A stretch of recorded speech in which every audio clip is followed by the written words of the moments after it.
good afternoon, or morning, or evening, where we may be. It is, of course, February 1st here in New England. And I'm MicheleMarieDalene. And, of course, today I got a couple questions for you, the audience. First one. Why was the last video successful? I mean, 79 viewers for about the Walt Disney Frozen sing-along? How come that got so many viewers, but yet when I talk about other topics, I don't even get that many viewers? I find that kind of interesting. Well, today we're going to talk about two more Frozen things. And the first one is piracy. I had a chance to check out the pirate sites, and I saw that Walt Disney Frozen is already being promoted as pirated video. Now, here's my question. How the hell can you pirate a video when it hasn't even been released on DVD yet? Okay? That's kind of a good question. Because I don't believe it. I don't believe in piracy, but I'll be honest, I'll tell you that. I'd like to know how the fuck you can pirate a movie that hasn't even been released to the public on a DVD. What do? Taking their actual digital cartridges and the movie distribution company sends you, plug it in your computer and start ripping those? Must be. How in the hell can you anymore allow this to happen? Okay, that's the first question.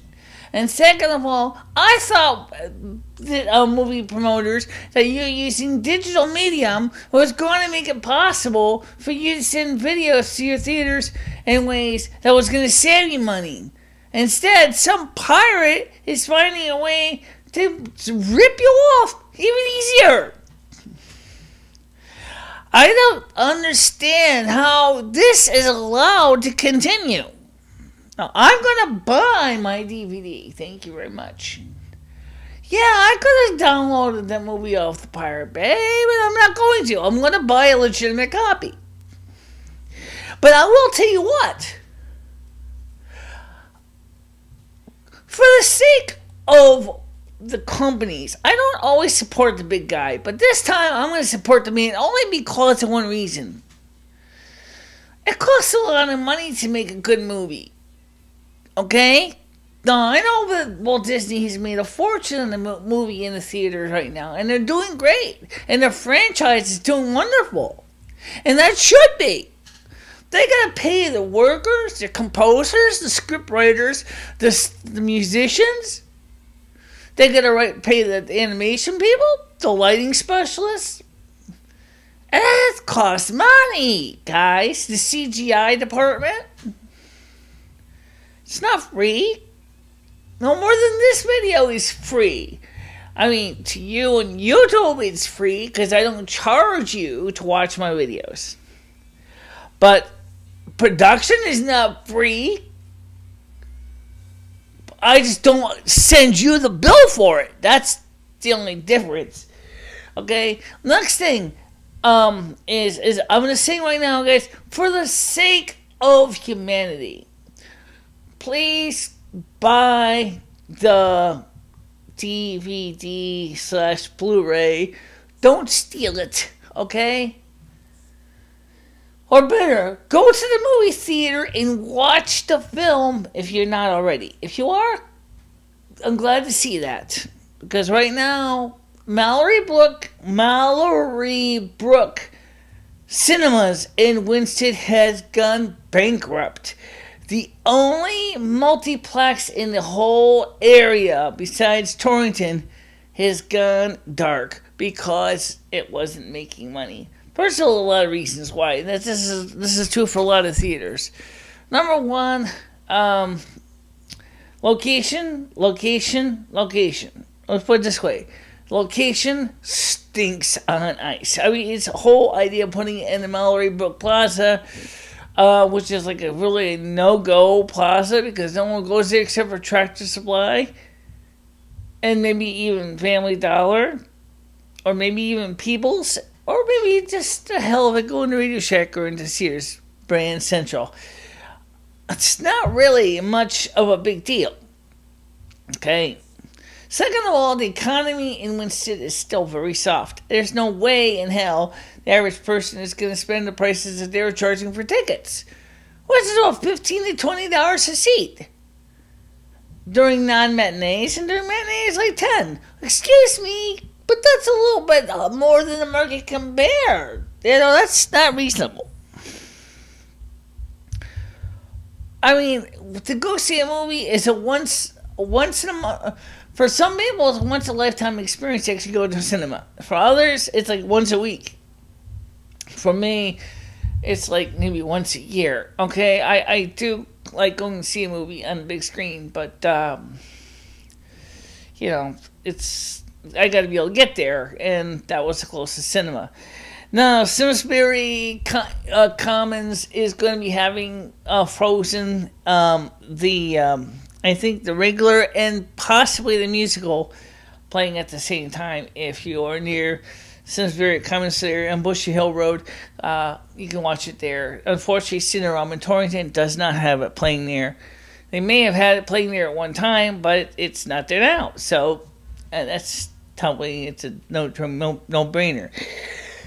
The other thing that Walt Disney is doing is they're going to be releasing the Deluxe Frozen soundtrack on LP records. Okay, I'm glad to see that. Hey, I got a turntable. I got a good stylus on my turntable, and I know how to use it. Great. Except the problem is the price. $75 for a 3-record set is a little bit over the top. I mean, guys, first of all, here's a couple questions I would like to ask Disney. Does it really cost that much to make the vinyl? Honestly? Because, I mean, are you making this audiophile grade, or are you making this consumer grade, or are you making this a limited pressings? I mean, why are you charging, in April, going to be charging me $75 for a 3 vinyl record set of Frozen? Oh, I know that the 2 discs are blue, and the last, or actually, the 2 discs are blue in the picture, and then the last disc is like a clear, and it's some kind of etchings or something on it. That's great, but is it worth that kind of price? Is blue vinyl really that expensive? I mean, what's the story here? I mean, I want to buy the record set, but I don't want to go bankrupt doing it. Okay? Now, lastly, is that, I know some people would say, well, why don't I just go ahead and steal the DVDs off the internet and steal the MP3s off the internet and not have to pay a red cent? Excuse me, there's an ethics issue here. And the ethics issue is that I also would like to have my own physical copy of the media in my hot little paws. Because one of the things that Walt Disney did to people who only had a licensed copy or who had an electronic copy of a movie was they temporarily revoked a person's license so they could show it on ABC Family. This guy paid money for his movie, and they decided, oh, I'm sorry, since we want to show it ABC Family, you gotta watch it there.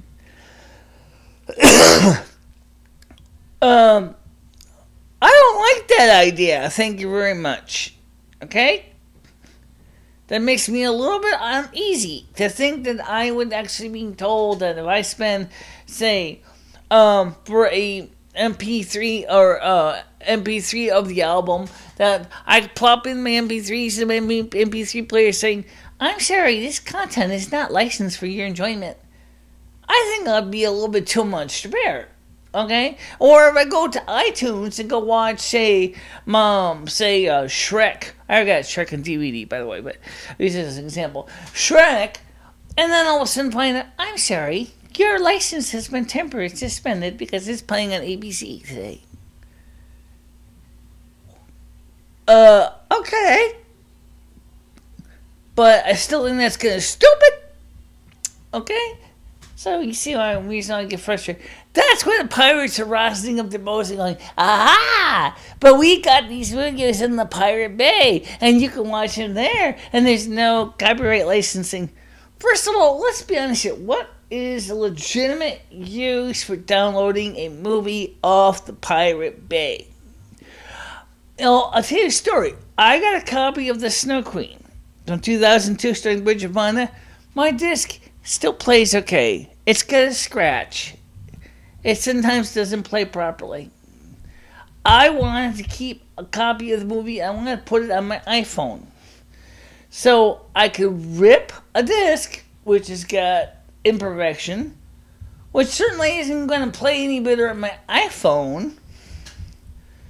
Or I can download the same movie in an AVI file.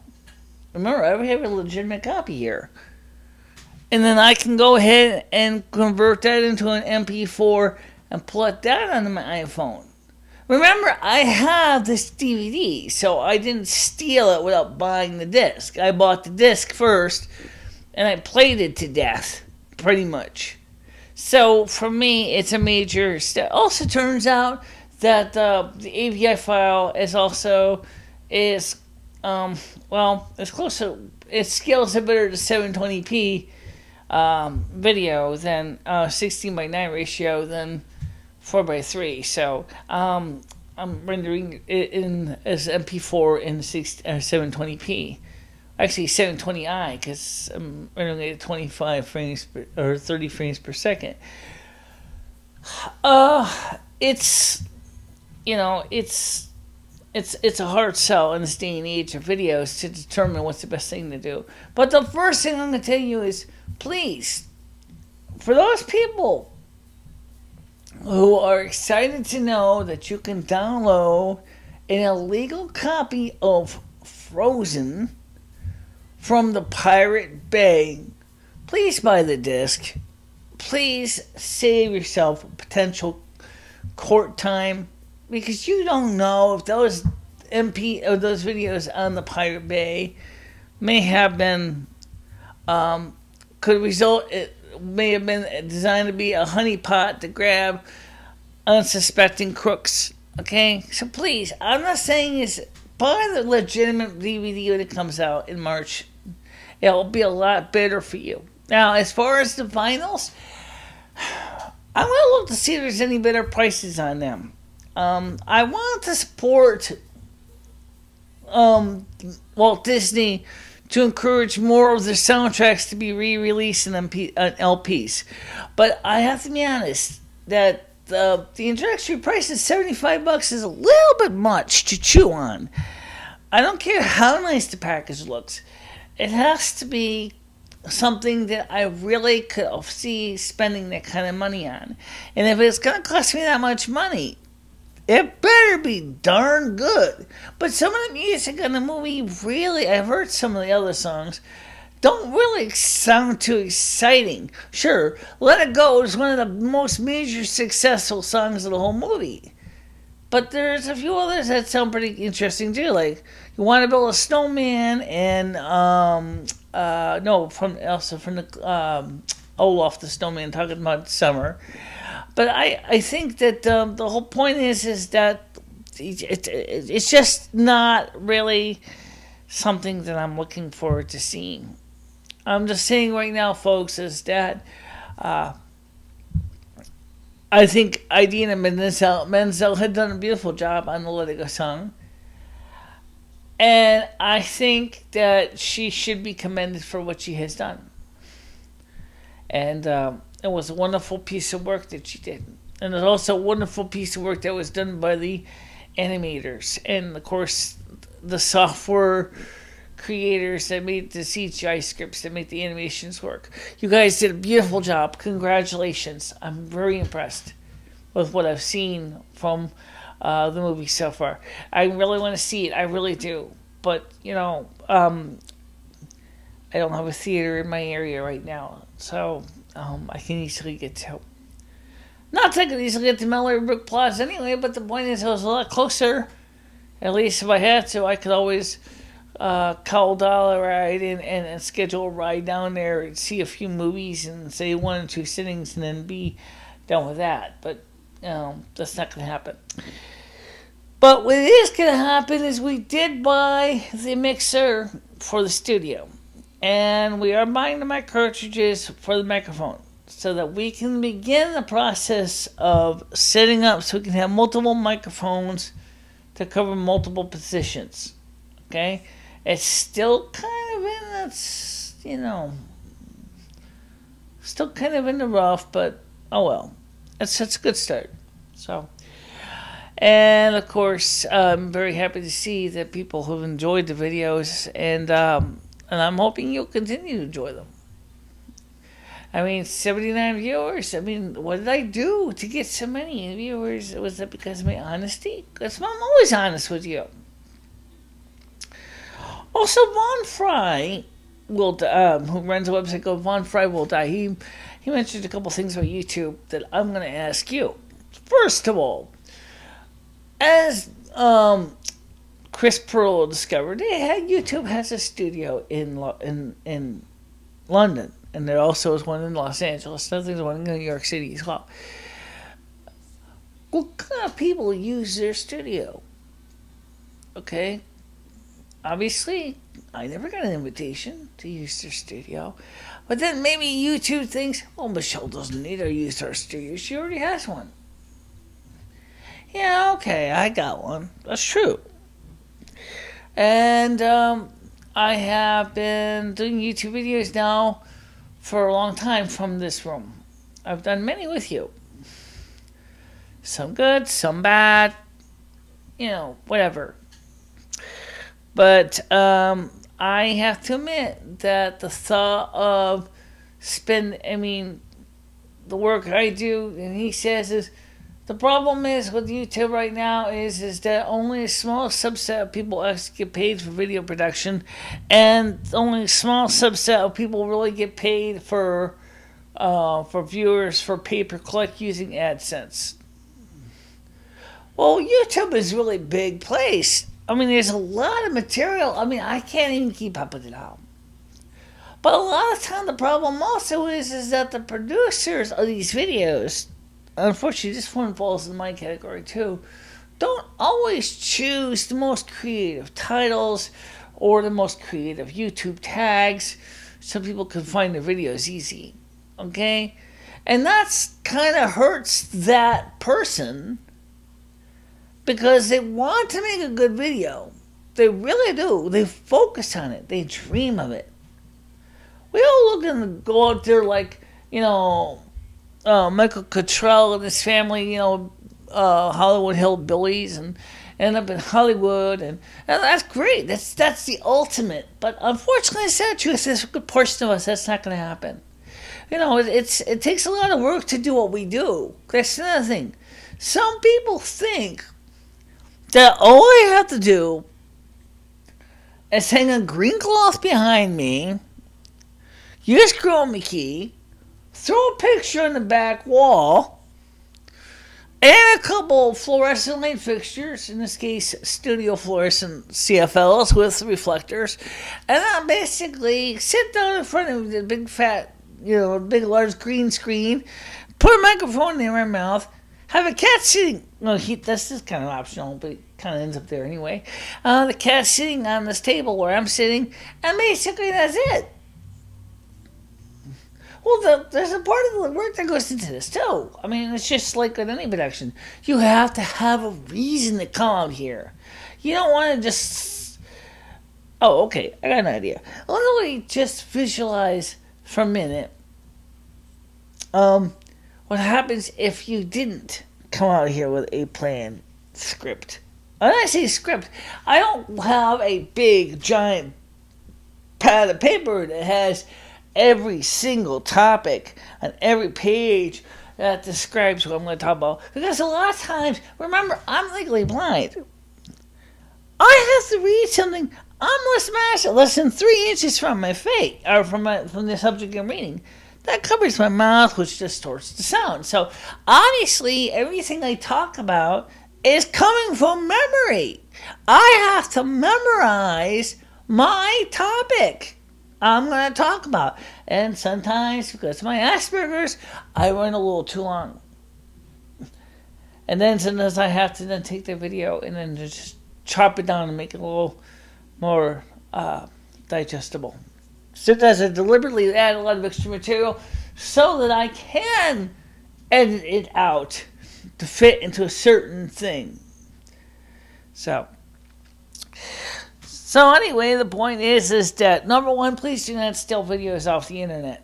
Okay, do not steal Frozen off the internet. Please buy the DVD. Please buy the CD.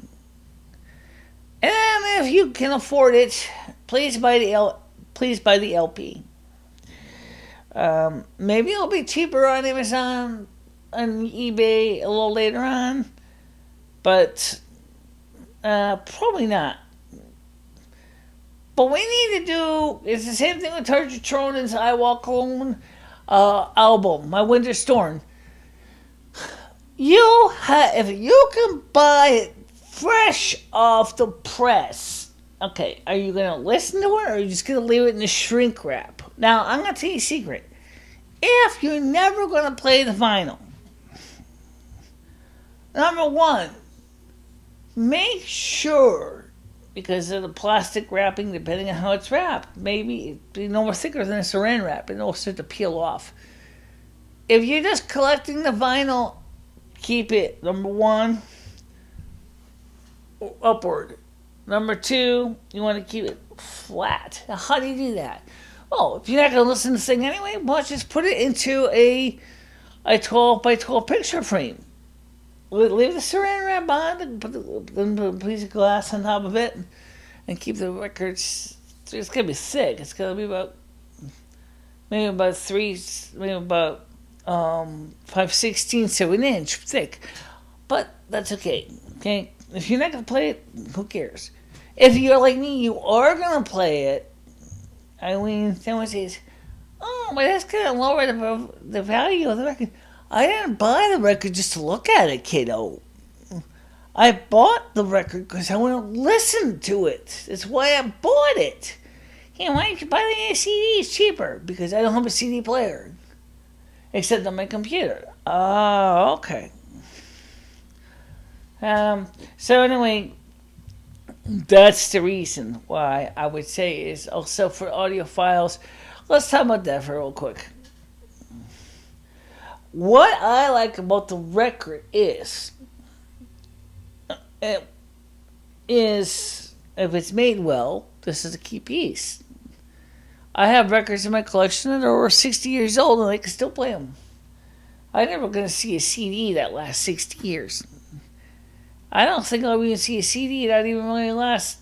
I got CDs in the 80s that basically are barely playable because, from a variety of reasons, from the foil on the top, which actually has the pits, is basically ungluing from the disc and it's making it impossible to play it, or the if it's a CDR, the dies are starting to fade away, so the simulated pits are no longer readable anymore, so it just gets to be thrown away, or the top foil layer has degraded to the point where it starts getting kind of holy. I don't know how they would get holes, but they do. Okay, so that the laser can't read the disc either. Same thing with the Snow Queen the movie. I treated that DVD with like gold, and it's already shows signs to me that it's starting to degrade. So the one thing about vinyl I've treated well is the record will probably outlast the CDs. Even magnetic tape doesn't last as long as vinyl. But then also there's something magical about a record. Holding a 12-inch disc in your hand and looking at the grooves and looking at the way how watching the needles it plays in the disc. Let me show you an actual record. I got one. I'm just gonna grab one off a record stack here. I'm gonna grab. Actually, I can show you a couple different things. I'm going to grab you a 33. I'm gonna grab you a 45. Oh, okay. I got some lacquers, and I'm going to grab a modern or nearly modern vinyl. Excuse me, Fame. Can I move a bit?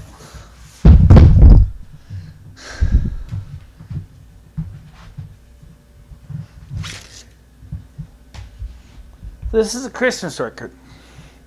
Now, notice, if you will, yeah, I don't know if you can see it in it. I can. That the light plays on the grooves a certain way, and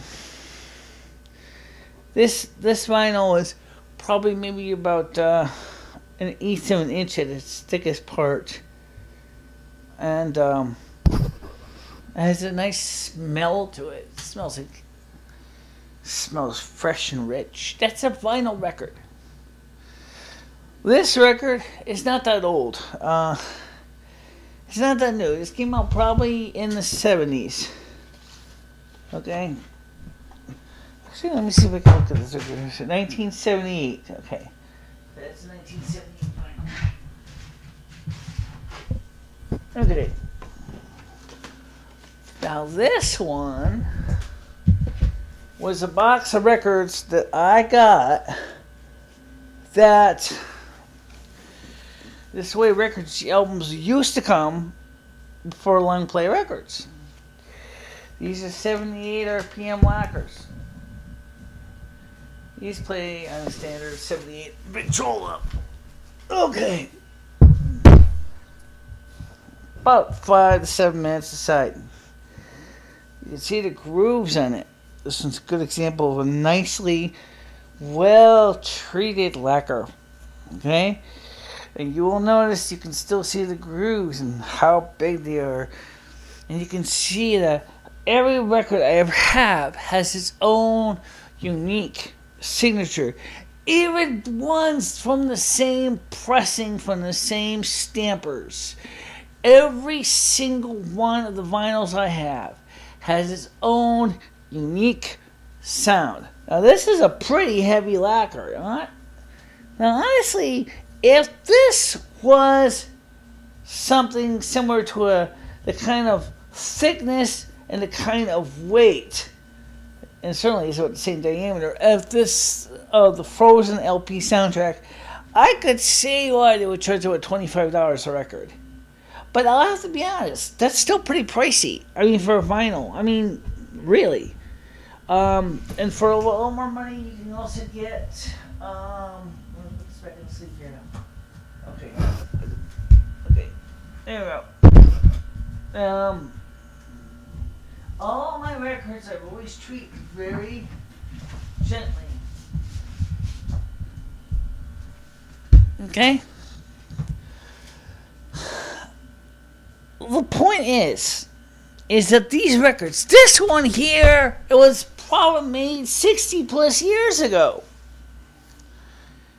And it looks like it was hardly ever be played. This was Schubert's Trio Number 2 in E flat major, M374 on Victor. Okay? And it's called the Victor Music Beat. I don't know if you can read that there. It says here Schubert Trio Number 2 in the E flat major. Somebody obviously had some tape on it. I also have the complete album of Water Music as well.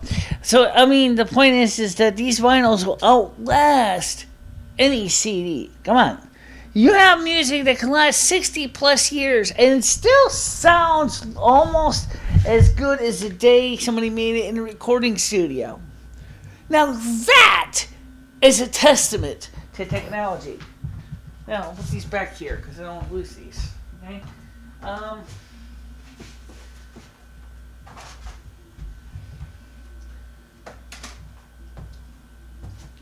In fact, I must tell you that I am very much excited to know that